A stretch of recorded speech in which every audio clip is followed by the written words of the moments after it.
AK-47 हो, AK-56 हो या फिर 9mm की गोली हो, इस अभेद्य बुलेट प्रूफ के आगे सबके सब बेकार जाएगी। DRDO के देखरेख में तैयार हो रहा है एक अभेद्य सुरक्षा कवच, जिसके आगे दुश्मन की गोली बेकार जाएगी और सुरक्षा बल सीना तान कर दुश्मन को ढेर कर पाएंगे। आश्चर्य की बात यह भी है कि सुरक्षा बलों के लिए तैयार हो रहा ये अभेद्य सुरक्षा कवच झारखंड के जमशेदपुर में तैयार हो रहा है।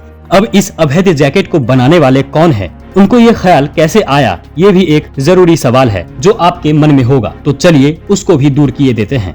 जमशेदपुर शहर का इंडस्ट्रियल इलाका है आदित्यपुर और यहीं मौजूद है नीलन रबर इंडस्ट्री, जिसके संचालक दिव्यांशु सिन्हा हैं।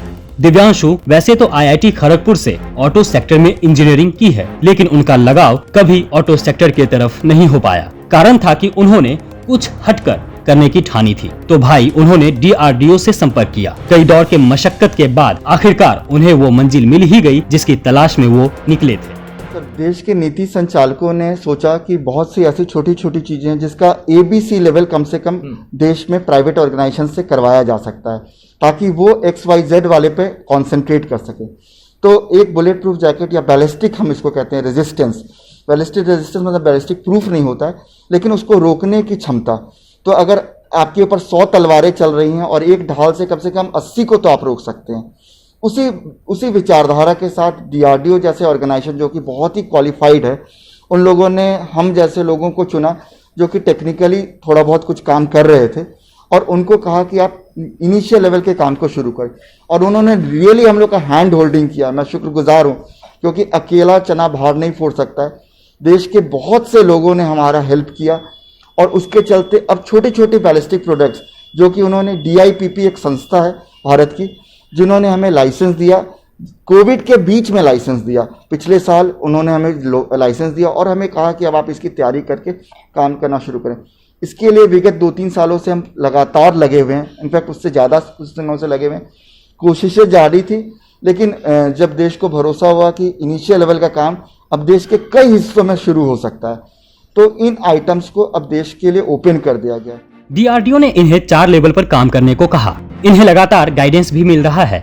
यहाँ जिन 4 लेवल की बात हो रही है उसमें 9mm, AK-47, AK-56 और 7.62 की गोली के वॉर को रोकने के लिए बुलेट प्रूफ जैकेट और हेलमेट होते हैं, और उसके निर्माण का काम तेजी से चल रहा है। सर, हम बैलिस्टिक के कुछ प्रोटेक्शन आइटम्स बना रहे हैं। इस वक्त मैं ये बता सकता हूँ कि GSQR 1438 के तहत हम बुलेट प्रूफ जैकेट DRDO के संरक्षण में, उनके दिए गए बताए गए स्टाइल में, उनके लोगों के रहते हम बना रहे हैं। और उसके अलावा हम लोगों ने बुलेट रेजिस्टेंट हेलमेट पे काम किया है। कुछ और आइटम्स पे हम काम कर रहे हैं, बट अभी वो बहुत ही इनिशियल स्टेज है, बताना सही नहीं होगा। झारखंड के लिए ये बात किसी गौरव से कम नहीं है कि वो देश के इतने काम आ रहा है।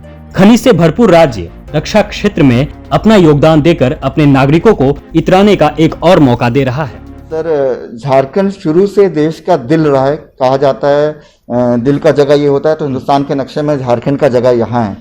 और आप जैसा कि जानते हैं, इनिशियल डेज में भी जब सन्यासी मूवमेंट हुई थी और देश में विद्रोह फैला था और देश के लिए लड़ने की सवाल, जिसके आनंद मत जिसका गाना हम लोग आज भी गाते हैं, उसके तहत भी आप सोचे तो हमारे यहाँ से ही लोग उगे हैं। इसलिए मैं नहीं मानता कि झारखंड का कभी भी कम रहा है। यहाँ यूरेनियम कॉर्पोरेशन जैसे ऑर्गेनाइजेशंस रहे, और समय समय पर झारखंड ने अपना योगदान दिया है। हम छोटे जरूर हैं सर, लेकिन हम दिल में वही भारत धड़कता है। और हमारे अगर आप बिहार रेजिमेंट के जिन्होंने गलवान पे लड़ा, वैसे सोल्जर्स झारखंड से भी गए थे, उनके भी सलाम है। और देश के लिए हमारे उतनी ही कर्तव्य निष्ठा है, और हम लोग सभी लोग लगे हुए हैं। कोरोना काल में देश को PPE किट की जरूरत हुई, तो नलिन कंपनी ने वर्ल्ड क्लास की PPE किट, टोपी, चश्मा और हैंड ग्लव्स बनाकर भारत सरकार को देने का काम किया था। ये सिर्फ रक्षा क्षेत्र के लिए ही अच्छी खबर नहीं है, बल्कि ये आत्मनिर्भर भारत के लिहाज से भी अच्छी खबर है, क्योंकि अगर प्राइवेट सेक्टर की कंपनियों को ऐसा प्रोत्साहन मिलता रहा तो झारखंड में युवाओं को रोजगार के अच्छे अवसर भी मिलेंगे। जमशेदपुर से अनूप सिन्हा की रिपोर्ट, बिहार तक।